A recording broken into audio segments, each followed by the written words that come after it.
राधे राधे भक्तों, आपके अपने चैनल भक्ति विद गीतिका में आपका स्वागत है। आप सभी भक्तों को हरियाली तीज की हार्दिक शुभकामनाएं। आज की इस वीडियो में हम हरियाली तीज की व्रत कथा को सुनेंगे। हरियाली तीज पर हरे रंग का विशेष महत्व माना जाता है, इसलिए इस दिन ज़्यादातर महिलाएं हरे रंग की साड़ी और हरे रंग की चूड़ियाँ ज़रूर पहनती है। इसके अलावा ये रंग अखंड सौभाग्य का प्रतीक भी माना जाता है। ऐसे में इस शुभ दिन में इस रंग के कपड़े पहनने से महिलाओं के सुहाग की लंबी आयु की प्राप्ति होती है। इस दिन महिलाएं व्रत रहती है और शुभ मुहूर्त में भगवान शिव और माता पार्वती की पूजा करते हैं। आओ भक्तों, इस व्रत की कथा को सुनते हैं। हरियाली तीज की पौराणिक कथा के अनुसार माता सती ने हिमालय राज के घर पर माता पार्वती के रूप में जन्म लिया और उन्होंने बचपन में ही भगवान शिव को पति के रूप में पाने की पूरी कामना कर ली थी।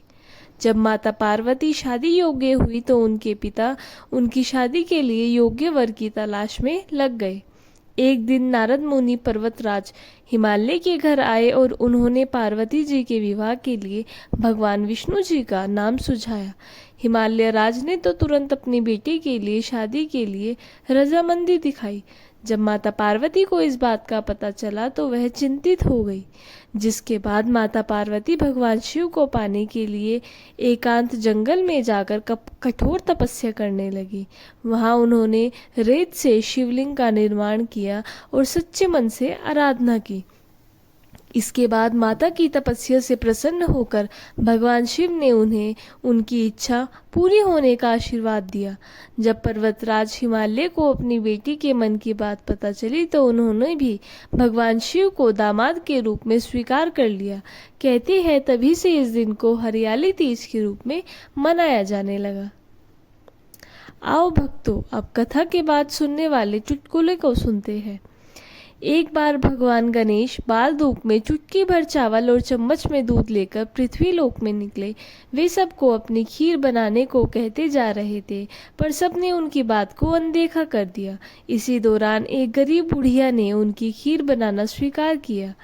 एक भगोना चूल्हे पर रख दिया। इस पर गणेश जी ने घर का सबसे बड़ा बर्तन चूल्हे पर रखने को कहा।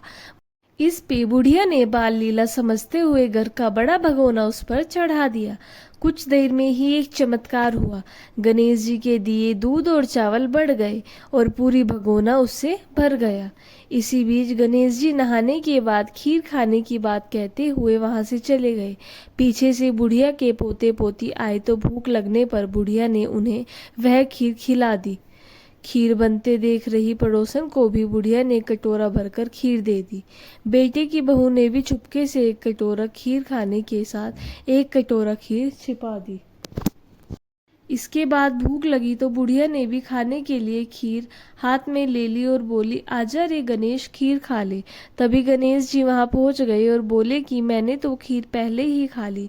जब बुढ़िया ने पूछा कि कब खाई तो वे बोले कि जब तेरे पोता पोती पड़ोसन व बहू ने खाई तभी मेरा पेट भर गया। इसके बाद जब बुढ़िया ने बाकी बची खीर के उपयोग के बारे में पूछा तो गणेश जी ने उसे नगर में बांटने को कहा। जब बुढ़िया ने खीर बांटी तो राजा को भी इसका पता लग गया। इस पर उसने बुढ़िया को अपने दरबार में बुलाया। सारा माजरा जानकर उसने बुढ़िया का खीर का भगोना अपने पास मंगा लिया। पर राजा के महल में जैसे ही वह पहुंचा तो उसमें कीड़े मकोड़े व जहरीले जानवर गिर गए। तब देखा तो वे बर्तन वापस बुढ़िया को ही कर दिया, जो उसके घर ले जाते ही वापस से खीर में बदल गया। बुढ़िया ने फिर गणेश जी से बची हुई खीर के उपयोग के बारे में पूछा तो उन्होंने झोपड़ी के कोने में गाड़ देने को कहा। ऐसा कर बुढ़िया रात को सो गई और गणेश जी उनकी झोपड़ी को लात मारते हुए अंतर्ध्यान हो गए। अगले दिन जब बुढ़िया उठी तो उसने अपनी झोपड़ी महल में बदली हुई देखी। खीर के बर्तन सोने ज्वारातों से भरे मिले।